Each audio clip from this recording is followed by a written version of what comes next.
Good morning, good evening, and good afternoon. Welcome back, and today I shall be doing my first ever tier list. Being a full flex player, with a good deal of knowledge and experience, I feel comfortable enough to rate each PvP role, within specifically Frontline PVP, as certain roles perform much better in crystalline conflict. Let's jump right into it. Let's kick things off with the tanks, starting with the most beloved and most hated, the Dark Knight. The glaring issue, ever since the patch 6.1 rework, is the Dark Knight has the best crowd control of any role, the Salted Earth, which pulls enemies together for easy squad wipes. Because of just how good this single playstyle is, the Dark Knight holds no weight with their solo damage. No matter the role I am playing, if a 100 battle high Dark Knight is attacking me, there is just no concern, as they are not going to kill you. Dark Knights are easily the most heavily focused class, meaning you need a good degree of PvP experience, making this a role you do not want to pick up right away as a new player. As far as team play goes, there is no better setup than the Salted Earth, making the Dark Knight for team play an S-rank job. For the solo experience, however, I feel the job just doesn't do anything, making this an easy F-rank for solo play. Onto the Paladin, a job which has been suffering due to how good it was in crystalline conflict, earning itself nerf after nerf. Whilst in Frontline it was in the position of needing buffs. With good team play, I can rank the Paladin as an A rank. It does not have the Salted Earth drawing effect of Dark Knights, but with players who understand your survivability, you can tank into entire alliances, burning through their burst damage and their crowd controls. As a solo, I'm going to give it a C tier. Time and time again playing solo, I can make big plays. However, with little to no team follow-up, and your weaker damage output, oftentimes the results are you go in, tease the enemy, and then just walk away, with no real results. With randoms that do take fights, I can still manage 1.5 to 2 million damage. Very 50-50 on the luck of the draw that is your team. Gunbreakers, my personal favourite tank for PvP. And honestly, each buff has just been win after win. Be a little rough on newer players, but played right, the Gunbreaker is just unkillable. You can deal damage simply by existing, with your nebulous counter-attack. Then never press any of the buttons and you can still outperform most DPS. This is a role that favours the aggressive play. Honestly, its only true weakness is knockback, which can mess up your extremely powerful limit break. And even then you can trigger the stun effect of your limit break, and dash into a crowd for the mass stun result. It is great to see the love the Gunbreaker has received. Easily a double A rank for both team play and solo play. Saving the best tank for last, the Warrior, the true embodiment of a one-man army. If you get a 100 battle height and run rampage, you alone can slam into entire teams, dropping targets who are not yet prepared, while leaving everybody else in such a critical low health state.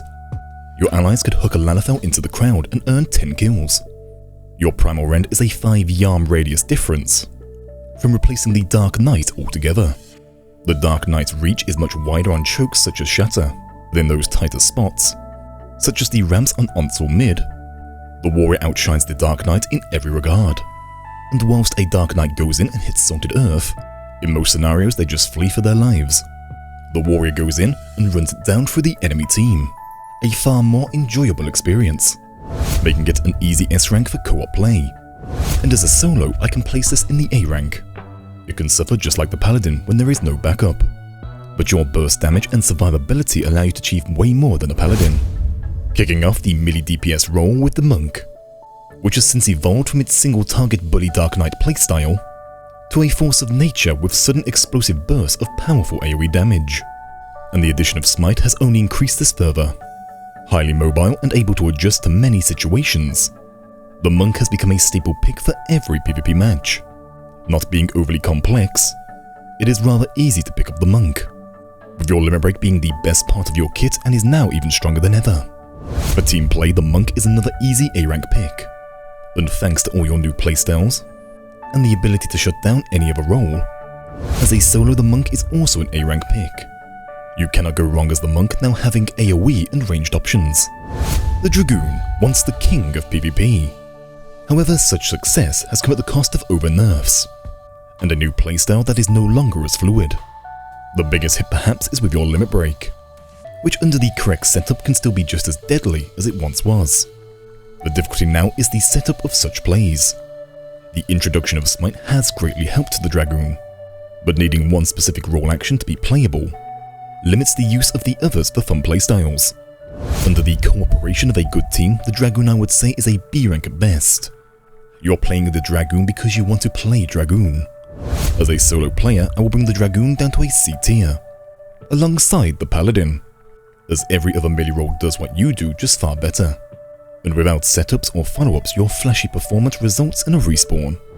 The Ninja, which has been the secret GOAT of every match since 6.1. And whilst being one of the most nerfed jobs, this has not impacted how powerful the Ninja has become in the slightest. And Smite pushed Ninja into its most powerful state. Straight up an S rank with a good team. With allies around you dropping targets to 50% health. You have all the setup you need for your limit breaks instant kill. As a solo, the Ninja is also very much an S tier role. Every match it is back-to-back 15 to 20 kills with little effort. You have the burst, the range, the mobility and the survivability. You are the best portions of other jumps squeezed into a melee role. The Samurai, to date, is still a highly feared role, due to your capability of setting up instant kills. As a team, I can place this in the A tier, as your AoEs and mass bind play very well into Dark Knights. Your Cheat-In doubles as an escape tool, since many fear you will one-shot them should they attack. The rate at which you deal damage is rather slow compared to other melees, but your utility makes up for this. As a solo player, I would drop this down to a B tier, as at this stage of the game, many know to look out for your Cheat-In, meaning most times you play into damage to trigger the effect. You are, however, extremely powerful against the Dark Knight team rush, allowing you to cheat in and guard up in their opener, followed by an instant kill on their Dark Knight at the very least. The Reaper, an extremely fun class that struggled in the beginning, since most of your powerful setups work around your stacks of the Immortal Sacrifice. This issue was fixed with an action change bringing you Grim Swath, allowing the Reaper to have full-powered Plentiful Harvest ready for every big team fight. Because of this single change, the Reaper stands as an S rank with team play. Parted with Dark Knights, you will often see Reapers topping every leaderboard, firing off Plentiful Harvest and Smite into piled up enemies. As a solo player, the Reaper definitely holds a very capable A rank title. Those same opportunities arise between the enemy teams, making kill stealing rather simple by teleporting in and out. Your limit break allows you to disrupt plays, and set up correctly with Death Warrant, you can drop any target within a blink of an eye. Last up on the melee rolls is the Viper, a jump quickly becoming my all-time favourite. Upon release was rather good, only suffering from a slow limit break. Fast forward to now, that slow limit break combined with Bloodbath, mixed with the dash limit break technique, you can explode entire teams, doing 60 to 70% of their players' health instantly. With enough self-healing follow-up, you can keep running it down. For this, the Viper is a certified A rank which just keeps getting better and better. For you solo players, the Viper is also an A rank. Ironically, you are the best tank in Frontline by far. 50% heal backlashes which work with your dash, 100% bloodbath healing, and another 100% healing from your limit break's final ability, the Ouroboros, topped with a huge 60% resistance to damage, meaning you can fly into enemy teams continuously for 30 seconds and run out completely unscathed. In fact, your biggest weakness is players spreading out, which limits your healing factor. Fortunately, this is a very rare occurrence. Onto the support, starting with the White Mage, the best in terms of raw healing, whilst maintaining an easy playstyle accessible to any player. Their Imp and Limit Break combos can be devastating against any target. As part of a team, the White Mage does hold an A rank that can provide much needed support when a battle turns against your team. As a solo, I would rate the White Mage as a B rank, as your damage is still good. To fully utilize your burst, you need an opening to jump into, as going in solo can be a death sentence. The Skullr since its changes has rather fallen off, as nerfs were intended to combat the horde of Skullrs mass stacking their poison damage, and has such lost really nice abilities such as their mummification. The Skullr is in a okay state, but you do not need nor want more than one per team. As a group, at best, I could give the Skullr a B rank. Those shields and other boosts can open up some interesting combos. As a solo, I'm going to place this in the D tier, as it does not quite reach the middle ground. You will oftentimes see Skullrs pushing 3 to 4 million damage, to 0 kills and 20 assists. A lot of damage, but the wrong sort of damage with little impact. Astrologian, the most utilized healing role, receiving numerous nerfs to their mass crowd control.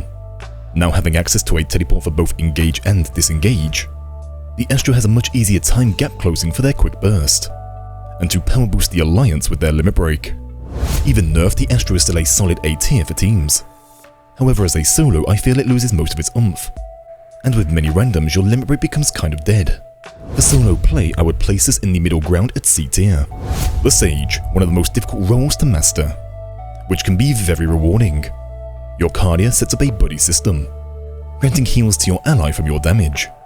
2 charges of a 25-yard range dash with some solid AoE damage. Plus your Phlegma doubles as a smaller Salted Earth. With the introduction of raw actions, the Sage's limit break has been struggling. Still amazing against ranged rolls. However, tanks and melees have been jacked up, and tanks having access to a huge knockback is part of the reason I feel right now Sage can only hold the B rank as a group. As a solo, I would still also rate this as a B rank, since good timing with your limit break can shut down an entire 24 alliance going Dark Knight Rush, setting up your team for perfect counterattacks. Onto physical DPS, starting with the Bard, a slept-on role for many ever since 6.1. Now having Eagle-Eyed Shot and Mana Drain added, the Bard has become truly scary. With great range even against the tanks and the melee roles, you can deal some serious damage before most get within range. For team play, the Bard is an easy S rank. You have the damage and the range for both setups and cleanups.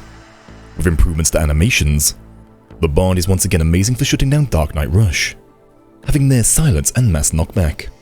Again, another job, in which every match is 15 to 20 kills per game even while playing solo.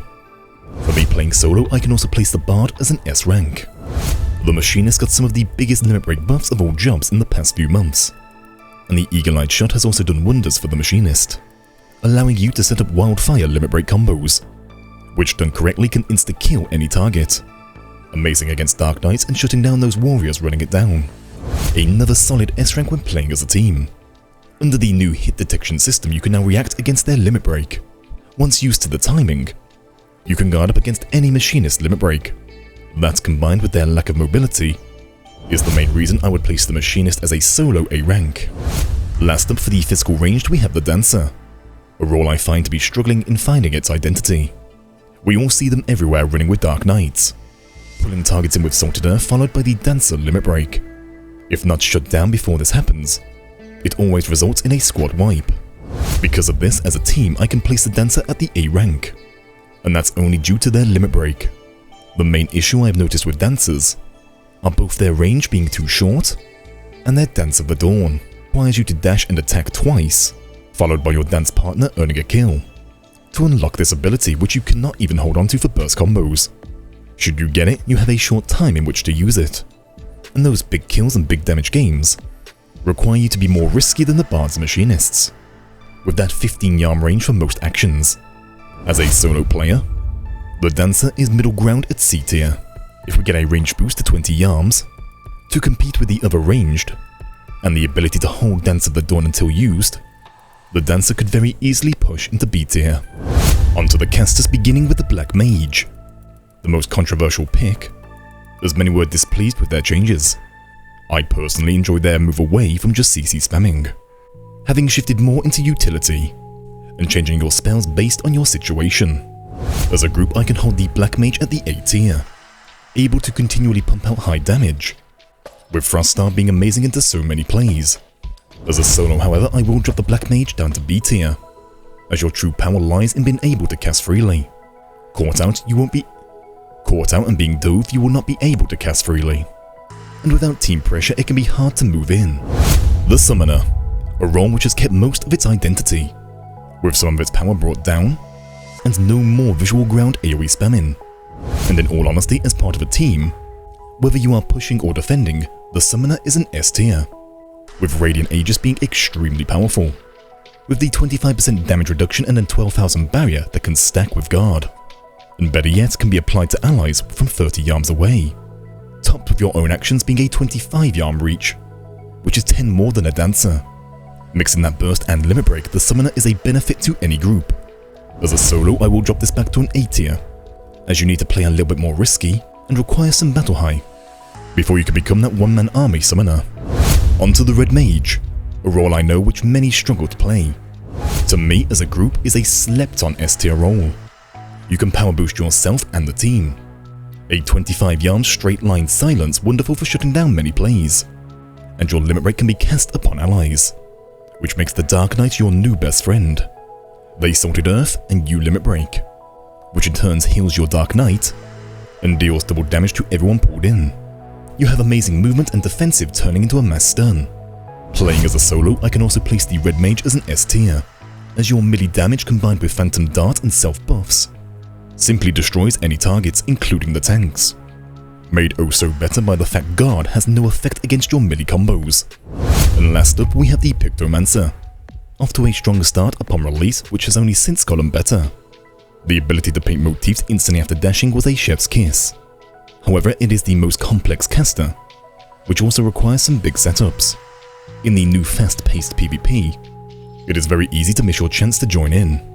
As part of a team, the Pictomancer is very much A tier. As a solo right now, I would say it is B tier, simply because the speed of fights right now directly go against the Picto's playstyle. In fact, if your team steamrolls fight after fight, you only get the time to throw out a quick instant cast. And there we have my personal tier list for Frontline PvP, for both solo and team play. Did you agree with my takes? And if not, which ones would you disagree with? Thank you all for tuning in, enjoy your day, and I will see you all in the next one.